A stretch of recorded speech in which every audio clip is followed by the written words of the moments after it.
Delta variant के बीच corona रियायतों का अर्थशास्त्र समझिए।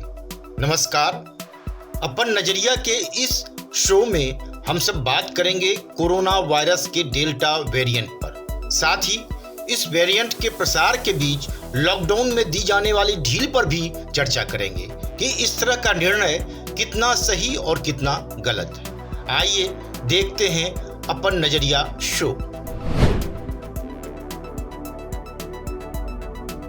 जी हाँ, एक तरफ कहा जा रहा है कि डेल्टा वेरिएंट से दुनिया के हालात अभी और बुरे हो सकते हैं। बड़ी संख्या में आईसीयू बेड की होगी जरूरत। वहीं दूसरी तरफ लॉकडाउन में ढील के साथ साथ स्कूल कॉलेज भी खोले जा रहे हैं। महामारी विशेषज्ञ इसे सही नहीं कह रहे, लेकिन फिर भी बाजार, स्कूल खोले जा रहे हैं। ऐसा क्यों किया जा रहा है, इस पर चर्चा हम बाद में करते हैं। पहले जान लेते हैं कोरोना वायरस के वर्तमान प्रसार की स्थिति के बारे में। सबसे पहले अमेरिकी वैज्ञानिक माइकल ऑस्ट्रोम की हालिया चेतावनी पर गौर करते हैं, जिसमें उनकी तरफ से आगाह किया गया है कि कोरोना के डेल्टा वेरिएंट की वजह से दुनिया में हालात अभी और ज़्यादा बिगड़ सकते हैं। यूनिवर्सिटी ऑफ मिनेसोटा के इस संक्रामक रोग विशेषज्ञ ने कहा है कि डेल्टा वेरिएंट अभी अपना और प्रचंड रूप दिखा सकता है, जिससे दुनिया भर में बड़ी संख्या में आईसीयू बेड की आवश्यकता होगी। CNN न्यूज से बातचीत में ओस्टहोम ने साफ साफ शब्दों में कहा कि वायरस का ये प्रकार बेहद संक्रामक है। अगर आप इस वायरस से बचना भी चाहेंगे तो ये आपको तलाश लेगा। आखिरकार ये आपको संक्रमित करके मानेगा।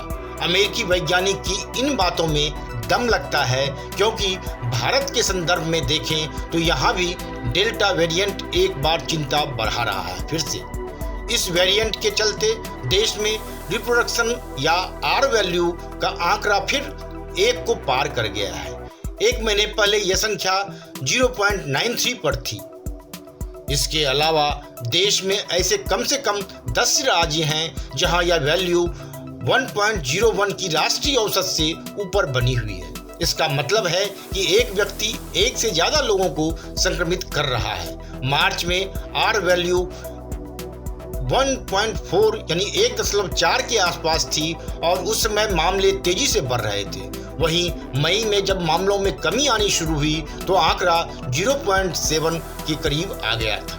ताजा आंकड़ों पर गौर करें तो प्रमुख शहरों में शामिल दिल्ली और महाराष्ट्र राष्ट्रीय औसत के आंकड़े तक पहुंचने से कुछ ही दूर है, जबकि मध्य प्रदेश 1.3 में सबसे ज्यादा आर वैल्यू है। इसके बाद हिमाचल प्रदेश का नंबर आता है, जहां आर वैल्यू 1.30 है। नागालैंड में 1.09 आर वैल्यू है। वहीं केरल में आर वैल्यू 1.06 है, जबकि कर्नाटक, आंध्र प्रदेश और महाराष्ट्र में आर वैल्यू 1 को पार कर चुकी है। ये सब तो सरकारी आंकड़े हैं, जबकि हकीकत में यह आंकड़ा कहीं और ज्यादा है। ऐसे में सबसे बड़ा सवाल कि लॉकडाउन में ढील के साथ क्या स्कूल कॉलेज खोले जाने चाहिए? सार्वजनिक परिवहन, बस, मेट्रो आदि को 100% क्षमता से चलाने का निर्णय क्या उचित है? इस तरह के ढेरों सवालों का जवाब जानने के लिए आइए चलते हैं इस खबर की तह में। कोरोना रियायतों का अर्थशास्त्र भी समझिए। कोरोना की तीसरी लहर को लेकर तमाम शंकाओं, आशंकाओं और टीकाकरण की लगातार धीमी पड़ती रफ्तार के बीच दिल्ली में नई रियायतों की ताजा घोषणा थोड़ी चौंकाने वाली है। दिल्ली ही नहीं, अब तो पूरे देश में रियायतें दी जा रही हैं। पाबंदियां और ढील में न तो कोई संतुलन नजर आ रहा है, न ही वैज्ञानिक आधार। लेकिन साफ तौर पर तो जो वह वजह दिख रही है वह सीधे सीधे सरकार के अर्थशास्त्र से जुड़ी है। अब आप ही सोचिए, अगर बस या मेट्रो में सभी सीटों पर यात्रा सुरक्षित है तो ऑटो टैक्सी में क्यों नहीं? संक्रमण की दृष्टि से देखा जाए तो मेट्रो कहीं ज्यादा संवेदनशील है, क्योंकि सफर की शुरुआत से लेकर समाप्ति तक यात्रियों को कई बार सामूहिक संपर्क वाली स्थितियों से गुजरना पड़ता है। फिर सिर्फ ऑटो टैक्सी में यात्रा के लिए ही पाबंदियों की शर्त क्यों? कहीं इसके पीछे सरकार की खुद की कमाई का फेर तो नहीं? जाहिर है मेट्रो या बस में यात्रियों की बड़ी संख्या सरकार की आय में इजाफा करेगी। लेकिन चूंकि ऑटो टैक्सी प्राइवेट सेक्टर की सेवाएं हैं, लिहाजा कोरोना से जंग में वे अकेले कुर्बान होते रहे। अब आप मॉल के साथ साथ मल्टीप्लेक्स में सिनेमा का आनंद भी ले सकते हैं। 100 बाराती लेकर सड़क पर नाच सकते हैं, जाम लगा सकते हैं। बाजार में रेलम पेल की छूट तो पहले से ही है, अब प्रदर्शनी भी लगा सकते हैं, कॉन्फ्रेंस कर सकते हैं, शराब के ठेकों पर धक्का मुक्की कर सकते हैं, लेकिन मंदिरों गुरुद्वारे में मत्था नहीं टेक सकते, मस्जिद में नमाज नहीं पढ़ सकते। बच्चे तो छोड़िए, बड़े भी कॉलेज यूनिवर्सिटी नहीं जा सकते। समझ नहीं आ रहा कि अगर बार बाजार मल्टीप्लेक्स और कॉन्फ्रेंस हॉल में संक्रमण नहीं फैल सकता तो कॉलेज यूनिवर्सिटी में कैसे? क्या इस सवाल के जवाब में कोई वैज्ञानिक दृष्टिकोण हो सकता है?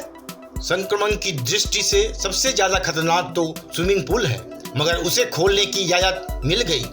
यानी युवा चाहे तो मॉल में तफरी करें, मल्टीप्लेक्स में मौज करें, ठेकों की लाइन लंबी करें, बाजार में भीड़ बढ़ाएं, मनोरंजन पार्क जाएं, प्रदर्शनी का हिस्सा बने, लेकिन कॉलेज यूनिवर्सिटी का रुख ना करें। तो क्या यहाँ भी खेल सिर्फ सरकारी आमदनी का है? जाहिर है जिन गतिविधियों को छूट दी गई है उन तमाम के संचालन से सरकार को अलग अलग टैक्स के रूप में राजस्व मिलता है। फिर चाहे मल्टीप्लेक्स हो, बार हो, रेस्टोरेंट हो या शराब का ठेका, सब सरकारी खजाने के हिसाब से मुफीद है। बस 2 ही संस्थान जिनसे सरकार को सीधी कमाई नहीं होती है, धर्म और शिक्षा के मंदिर। तो क्या इसलिए तमाम पाबंदियां इनकी 4 दीवारी तक सीमित कर दी गई है? इस सवाल पर गौर करें तो शायद आप भी मेरी समझ से सहमत होंगे।